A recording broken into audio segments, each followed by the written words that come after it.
Graça e a paz do Senhor Jesus. Estamos retomando aí mais uma meditação, reflexão na Palavra de Deus, no Projeto 400, que são 20 ministrações de 20 minutos aproximadamente, cada uma delas. E a ministração de hoje, eu queria falar o texto da Palavra de Deus, onde Jesus pergunta aos discípulos: quem vocês dizem que eu sou?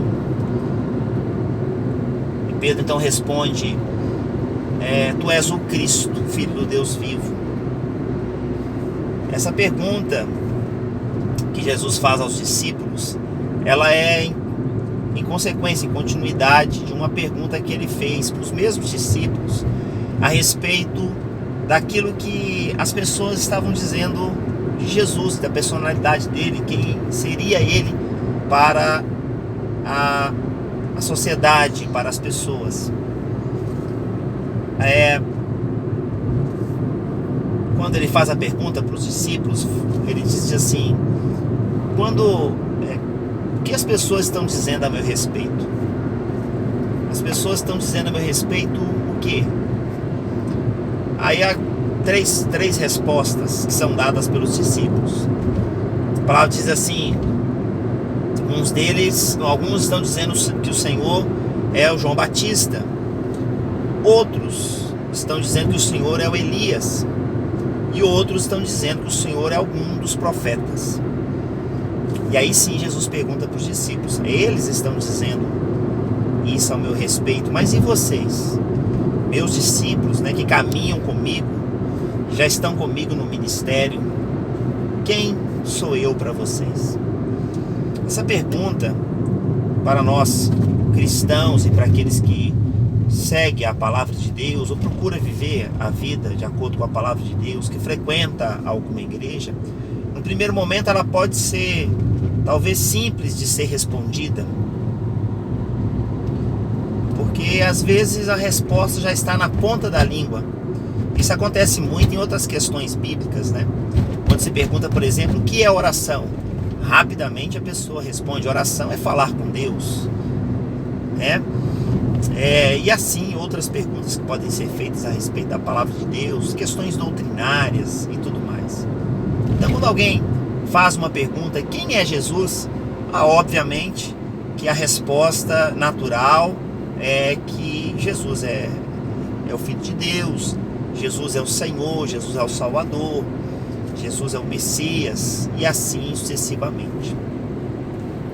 Entretanto, nem sempre, e guarde isso no seu coração, as respostas simples, mais fáceis, são as mais certas, são as mais corretas.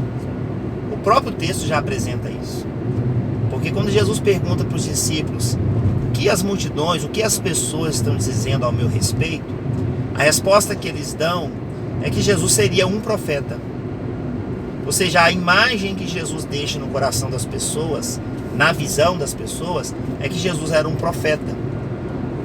Porque eles falam, uns dizem que o Senhor é João Batista. João Batista era um profeta. Outros dizem que o Senhor é Elias. Elias também foi um profeta. E a terceira resposta é: ou algum dos profetas. Então percebe-se claramente que a multidão que já presenciava, vivenciava a experiência com Jesus, já tinha uma caminhada com ele, tem a ideia de que Jesus é um profeta, um novo profeta que surgiu no meio do povo. Essa é a concepção. Jesus tinha marcas no seu ministério, no ministério profético? Evidentemente que sim. Comparando o ministério de Jesus às profecias da antiguidade, do Antigo Testamento, que eram as profecias relacionadas a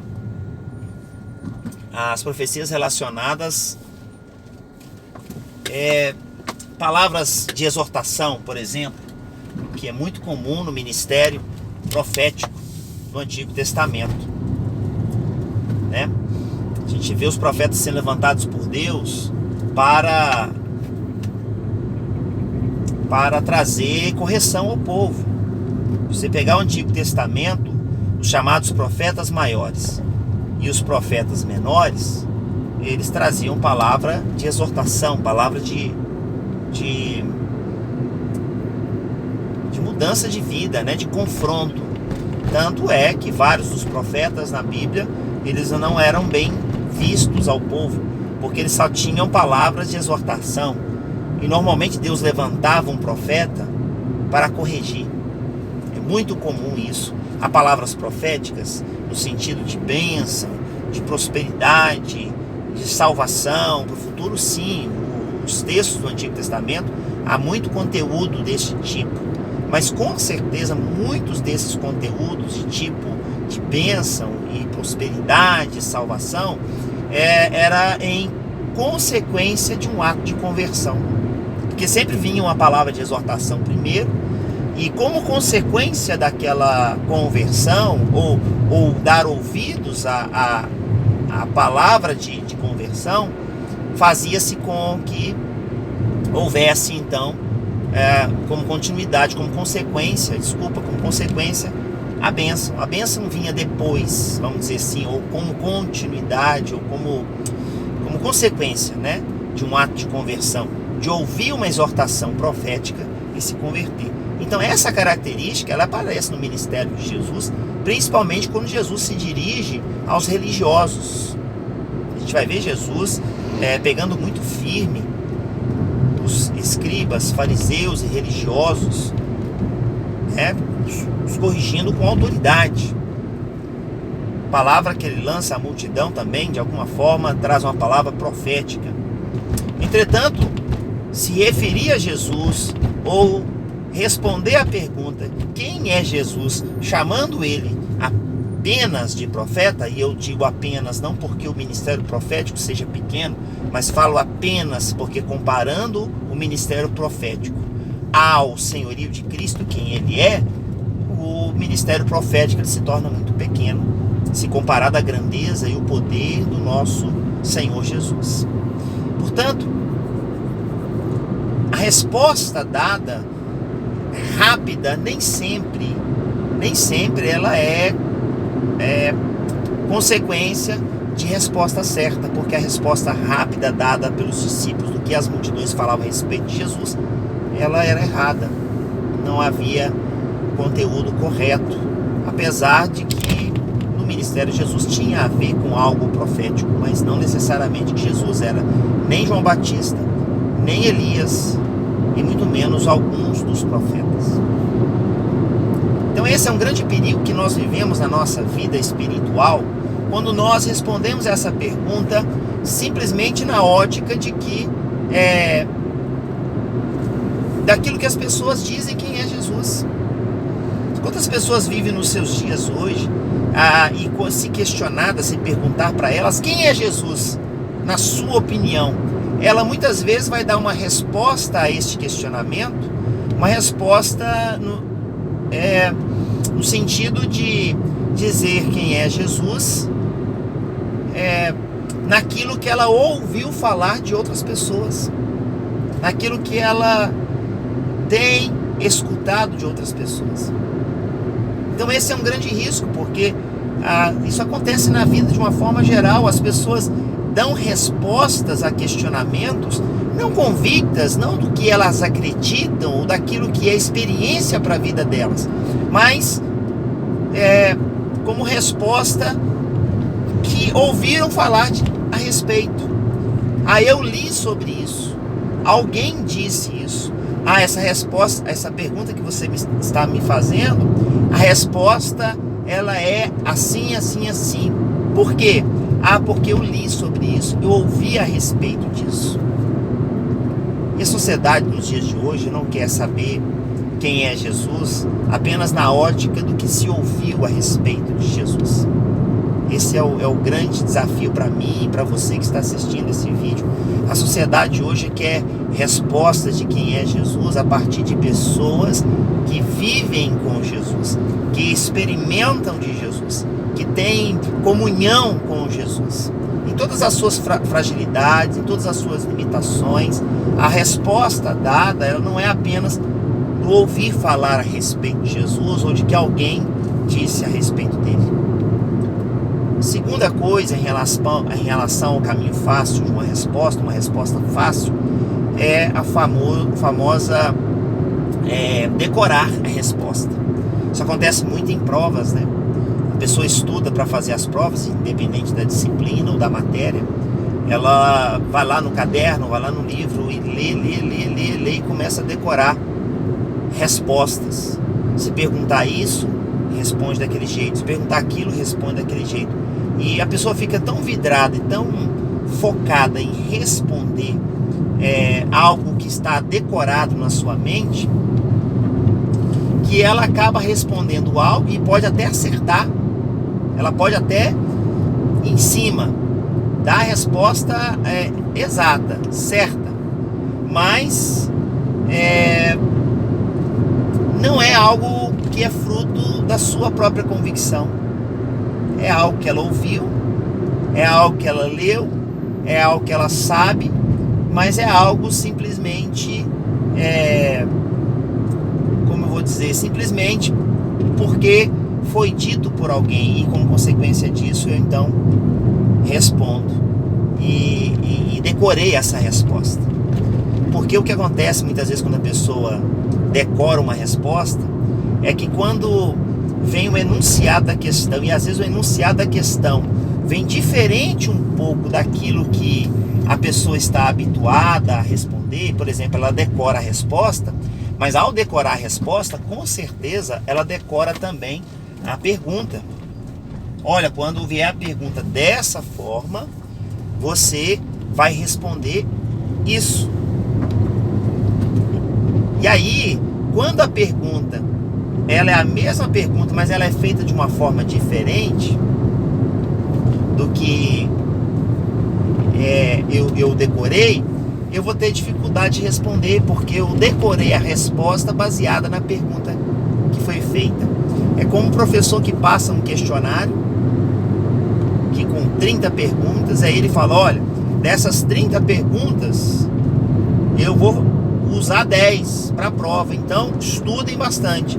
Aí a pessoa vai lá e decora as 30 perguntas e decora as 30 respostas. Entende? Se o professor chegar na prova e ele mudar o enunciado da questão, perguntar a mesma coisa, mas usar palavras diferentes, usar formas diferentes, a pessoa que simplesmente se preocupou em decorar a resposta, ela vai ter grande dificuldade de responder, porque ela relacionou a resposta a uma pergunta específica.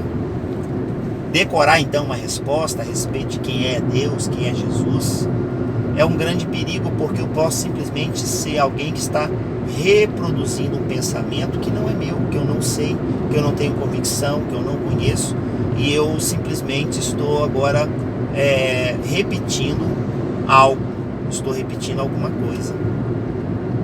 Portanto, isso é um perigo muito, muito grande que se corre na sociedade moderna diante daquilo que nós vivenciamos na nossa caminhada espiritual. Então, qual é o caminho correto? O que responder adequadamente? Como falar? Como ter certeza de que eu estou respondendo algo? No caso, a pergunta de Jesus: quem sou eu para vocês? Como responder certo essa pergunta? Não tem outro caminho que não seja a resposta dada a partir de uma experiência pessoal. Eu já até disse isso logo no início do vídeo. Eu respondo quem é Jesus a partir de uma experiência pessoal. Quem é Jesus para você? Eu respondo: a Bíblia diz a respeito disso. Mas além da Bíblia dizer a esse respeito, eu sei que é isso porque eu vivencio isso. Eu experimento isso. Não é só de ouvir falar. Como Jó declarou a respeito de Deus. E olha que Jó, no seu exemplo de vida, agiu com bastante paciência e perseverança diante das tribulações e lutas que ele vivenciou. E no final da sua vida, no final do livro de Jó, ele diz: eu conhecia o Senhor apenas de ouvir. Apenas de ouvir. nossa experiência com Deus, ela passa automaticamente no que diz respeito a vivenciar a palavra de Deus, a experiência com o Evangelho de Cristo, a partir da experiência de dizer quem é Jesus para mim, a partir daquilo que eu vivencio com Ele. É óbvio, com a orientação da palavra de Deus, da apresentação daquilo que em Deus é, a partir da experiência minha, mas a partir daquilo que a Bíblia diz. É óbvio, até porque o que a Bíblia diz, em algum momento, ela vai se cumprir na minha vida a partir de uma experiência que eu vou vivendo. A Bíblia declara que Deus é amor, e eu experimento esse Deus é amor na minha vida todos os dias, quando o amor de Deus se manifesta na minha vida, quando eu experimento esse amor de forma muito profunda, de forma muito prazerosa e abençoada. A Bíblia diz que Deus é misericordioso, e eu experimento dessa misericórdia todos os dias. Então esse, para mim, no meu modo de ver, é um dos grandes desafios que nós temos nos dias de hoje, é falar a respeito de Deus, a falar a respeito da pessoa de Deus, pessoa do próprio Senhor Jesus, não apenas decorando uma resposta ou falando a respeito de algo que eu decorei, mas a respeito de uma experiência íntima e pessoal com o Senhor da palavra, com aquele que se manifesta na palavra, o Senhor Deus que é vivo, é poderoso, é eterno, é excelso, e faz nova todas as coisas na minha vida. Deus é real, Ele se manifesta todos os dias, o seu cuidado por nós é grandioso, a sua misericórdia por nós, ela é tremenda, ela é poderosa, e nós temos que experimentar isso, vivenciar isso. E se Jesus virasse para mim e para você, como Ele virou para os discípulos, perguntando: quem sou eu para vocês? Ou quem vocês dizem que eu sou? Eu teria a resposta na ponta da língua, não porque eu ouvi dizer ou porque eu decorei a resposta, mas porque a minha experiência com Deus, a minha intimidade com o Senhor, ela vai se aprofundando de forma tão grandiosa à medida que eu vou vivendo a minha vida, que eu falo dele, de algo que eu vivencio diariamente, de algo que eu experimento diariamente. E isso é o nosso grande, e esse é o nosso grande alvo. Essa é a nossa grande missão, vamos assim dizer, de vivenciar a experiência com Deus de tal forma que eu sei quem é Jesus a partir daquilo que eu experimento dele todos os dias, que acaba evidentemente se cumprindo naquilo que a Bíblia diz a respeito dele para mim. Vivenciar o Evangelho nessa ótica é viver o verdadeiro Evangelho. Não é se preocupar em ficar guardando textos bíblicos na palavra, isso é necessário, né? Mas mais que guardar textos bíblicos aqui na cabeça, é guardá-los no coração, vivenciar isso. Que as pessoas olhem para mim, olhem para você e veem que a nossa jornada, a nossa caminhada, ela realmente, verdadeiramente, ela reflete, ela espelha o senhorio de Cristo, ela espelha o Evangelho de Cristo, ela espelha a presença de Deus. As pessoas nos conhecem pelo testemunho que nós damos, elas nos conhecem por aquilo que nós falamos, por aquilo que nós agimos, como nós somos como pessoa, com as nossas limitações, veja bem, com as nossas falhas, com os nossos pecados, inclusive, porque somos pecadores e carecemos da misericórdia de Deus todos os dias. Mas o ato de experimentar Deus todos os dias nos leva a aperfeiçoar a nossa caminhada, nos leva a perceber que nós avançamos um pouco mais em santidade, que nós vamos abandonando as questões que nos afastam de Deus e nos aproximam do Senhor todos os dias. Que o Senhor abençoe a sua vida, abençoe a sua casa, e que Jesus como Senhor, Ele possa governar totalmente o seu coração e que você possa saber vivenciar quem é Jesus. Forte abraço, até o próximo vídeo, Deus assim nos permitindo, pela graça e misericórdia de Deus. Um abraço.